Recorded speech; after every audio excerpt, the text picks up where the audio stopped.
जीवन में अगर सफल होना चाहते हैं तो 5 बातें अवश्य ध्यान में रखिएगा। सबसे पहली बात कि लोगों को इग्नोर करना शुरू कर दीजिएगा कि लोग क्या कहते हैं, इस पर आपको बिल्कुल भी ध्यान नहीं देना है।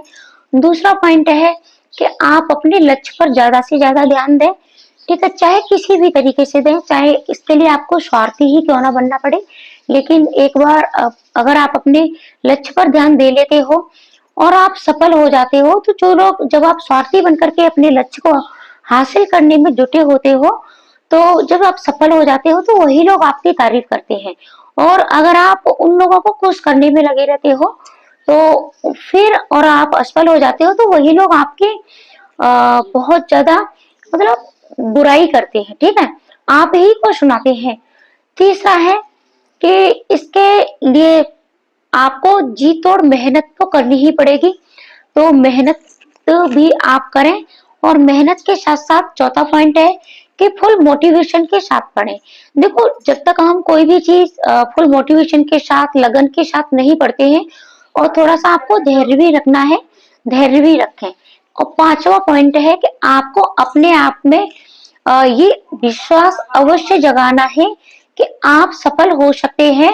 आप जब ये इस एग्जाम की तरफ बढ़ रहे हो, इससे पहले आपने बहुत सारी एग्जाम क्लियर किए हैं, बहुत सारी परीक्षाएं पास की हैं, यहाँ तक आप पहुंचे हो, तो आगे तक भी आपका जो भी लक्ष्य है उसे भी आप अवश्य मतलब लक्ष्य को अपने को अवश्य पाओगे, ठीक है? तो आपने जो भी अपना लक्ष्य निर्धारित किया है, आई होप आप उसे अवश्य हासिल करें। तो hello everyone, welcome to my YouTube channel. कैसे हैं आप सब लोग? और आप किसी भी एग्जाम की तैयारी कर रहे हैं, आप पूर्ण और मेहनत और लगन के साथ उसे कर रहे होंगे और आप उसमें अवश्य सफल हो, ऐसी हमारी कामना है। तो आज का हमारा टॉपिक है कि जो हाउस वाइफ होती है किस तरीके से अपनी स्टडी को करें, घर के साथ साथ और अपनी स्टडी को कैसे मैनेज करें। देखो, बहुत सारी बातें आपको सुनने को मिलती है कि अगर देखो पढ़ाई आपको करनी है तो टाइम मैनेज भी आपको ही करना पड़ेगा। पढ़ाई के साथ साथ थोड़ा बहुत आपको घर का काम भी करना है, ठीक है? ऐसी बातें भी सुनने को मिल जाती है कि थोड़ा बहुत पढ़ाई के साथ साथ बच्चों को भी देख लिया करो, घर का भी काम कर लिया करो, ऐसी तमाम बातें सुनने को मिलती है। पढ़ाई की शादी के बाद एक ही काम होता है, चाहे स्टडी कर लो और चाहे घर मैनेज कर लो। तो बहुत सी लड़कियां तो क्या करती हैं कि गृहस्थी में ही रम जाती हैं और अपनी स्टडी को छोड़ देती हैं, लेकिन आपको ऐसा नहीं करना है। आप दोनों को मैनेज कर सकती हो। बस थोड़ा सा आपको कुछ पॉइंट रखने हैं जो मैंने आपके लिए बनाए हैं। वीडियो ज्यादा लंबी नहीं है, छोटी सी है, एंड तक अवश्य देखना, ये आपकी बहुत ज्यादा हेल्प करेगी। तो सबसे पहला पॉइंट है कि आप सुनना बंद करें। लोग क्या कहते हैं इस चीज पर आपको ज्यादा ध्यान नहीं देना है। आपको अपने लक्ष्य पर अवश्य ध्यान देना है, अपनी पढ़ाई पर ध्यान देना है। इसके साथ साथ आप जो भी पढ़ते हैं, देखो हम क्या करते हैं कि डेली टॉपिक तो पढ़ते हैं, अपना सिलेबस पूर्ण करते हैं, लेकिन रिवीजन नहीं करते हैं।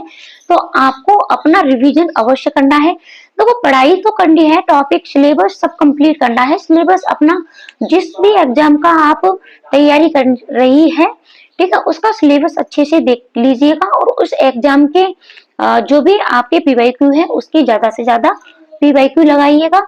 और रिवीजन आपको अवश्य करना है, ज्यादा से ज्यादा रिवीजन करिएगा। छोटे छोटे जो भी आपके घर के कार्य होते हैं उनके लिए आप हेल्प लेने में बिल्कुल भी मतलब आपको शर्माना नहीं है, हिचकना नहीं है, ठीक है?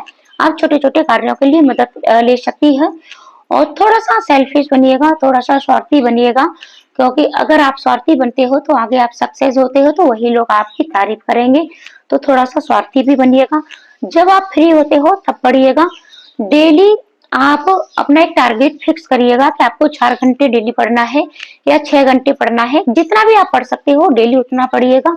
इसके साथ साथ जिस दिन आपको ज्यादा टाइम मिलता है उस दिन ज्यादा पढ़ लीजिएगा, क्योंकि हमें कभी कभी क्या होता है, जो हम टारगेट फिक्स करते हैं उतना हम नहीं पढ़ पाते हैं। कभी घर में गेस्ट आ जाते हैं, कभी कोई बीमार पड़ जाता है, और कभी हमें बाहर भी जाना पड़ता है, त्योहार भी आते हैं, बहुत सारी और भी चीजें हो जाती है कि हम अपना टारगेट फिक्स नहीं कर पाते हैं।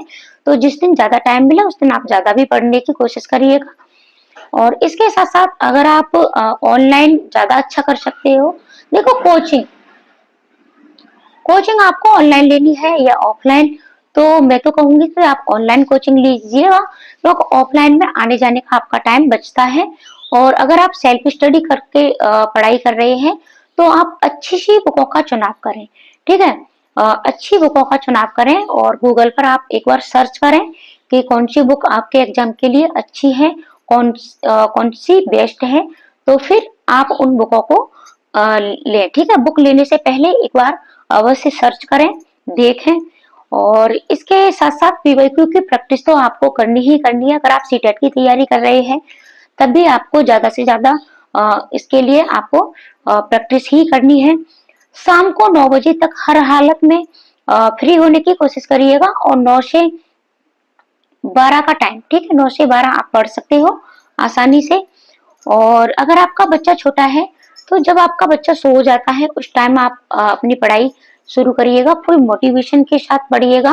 और देखो, सफलता के साथ सब होते हैं, असफल लोगों के साथ कोई भी नहीं होता है। तो आप अपनी पढ़ाई पर ज्यादा से ज्यादा ध्यान अवश्य दीजिएगा। तो मिलते हैं ऐसे ही अगली मोटिवेशन वीडियो के साथ। वीडियो आपको कैसी लगी, आप कमेंट करके हमें अवश्य बताएं, और अपना टाइम